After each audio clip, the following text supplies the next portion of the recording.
Chapter 18 Year 873 PXF Spring. Once they made it back upstairs, Osmond immediately set to making the room they had secured for the clothier his own. It was just one door down from Talon's rooms, and while not as large as Talon's suite of rooms, Osmond claimed it to be palatial. At first light, Talon, with Osmond in tow, paid a visit to his current landlord.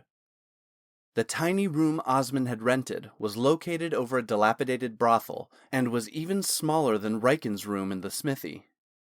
After much badgering along the way to where he had been staying, Osmond finally told Talon how much he was paying, nearly triple what his new room at the Sojourn's Rest would cost. After Talon had a conversation with the landlord, a truly despicable man who spat his disdain for the Uldani people with every look and gesture, not only was Osmond's dodgy 5-year lease broken, the landlord returned a generous refund to him. Later that day, Talon penned a letter to his mother, thanking her for the beautiful gala, and asked if she might turn her gaze on the establishment that had so wronged Osmond. Talon had no doubt and even internally winced at what the outcome of her attentions would be. Lolly was thrilled to have Osmond as a resident, not only for his unending lauding of her meals, always praising every morsel of each dish for the masterpiece of flavor that it was, but also for the cheer and levity he brought to each morning, which Lolly would vocally admit was not her favorite time of day. 3 days later, sitting over plates of hearty morning hash and cups of coffee, Osmond finally asked, "So what can you tell me about Serena?" Before Talon could answer, Lolly chimed in as she was heaping another serving of hash onto Osmond's plate. "Oh, now, who's this Serena? Has someone caught your eye, Osmond?" Seeing the deep red blush flood Osmond's face, she bantered on. "Well, now that answers that. Look at you! You are as red as a tomato ready for sauce." Talon sedately answered, as Osmond could not seem to find his tongue. "Serena is my cousin. She and Osmond met at the gala." Seeing Osmond's further distress, Lolly decided to turn up the heat. "A noble woman! Good for you, lad." She elbowed Osmond with her plump arm and continued.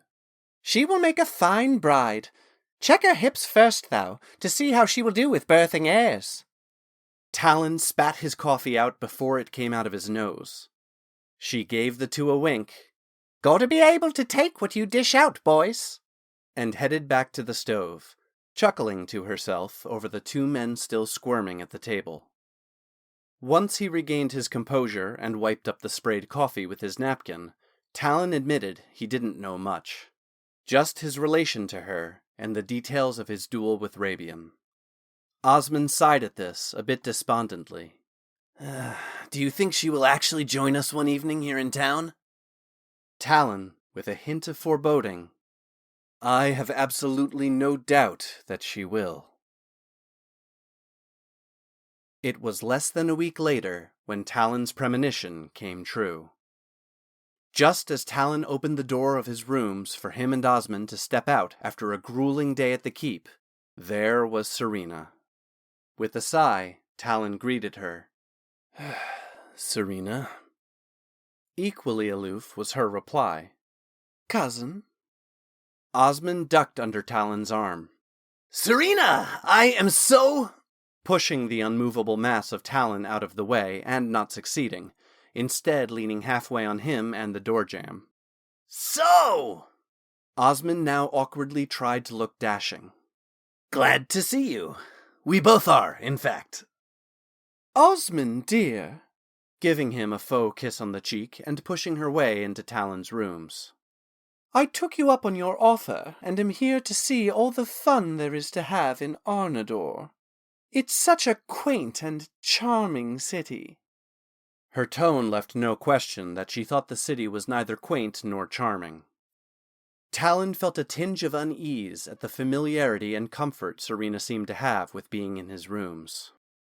Before he could comment, Osmond, not allowing the 2 cousins to begin sniping at each other, grabbed Serena by the wrist and dragged her out the door and to the stairs, regaling her with all they would see and do.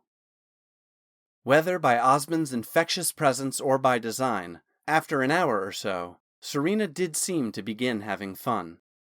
Her initial attitude of just haughtily playing along with the city's provincial customs melted into an actual good time. By the night's end, even Serena and Talon were somehow getting along, albeit both were deeply inebriated. As the evening wound down back in the main room of the Sojourn's Rest, Serena conspiratorially shared with Talon. "You know he absolutely loathes you." Talon jokingly, but also truly curious, questioned, "Which one?" "Rabian, of course." With only a slight slur to her late-night words, she continued, "He scowls at that scar in the mirror for hours. He went to every cleric in Jadenpool to try and heal it, and when they had no success, he petitioned the archmages of Balathira. Nada, nothing, no one could budge it." Her words just plowed forward with the story. "You know, he tried to cover it with a tattoo, but had to have it magically removed because it looked so terrible." Her voice now getting a bit louder. "He even cut it out once." Swigging some ale for emphasis. "Still grew back." Talon had no idea the scar had such power, his hand absently drifting to his own chest where his scar was. Serena added as final punctuation, 9 Hell's level loathes you."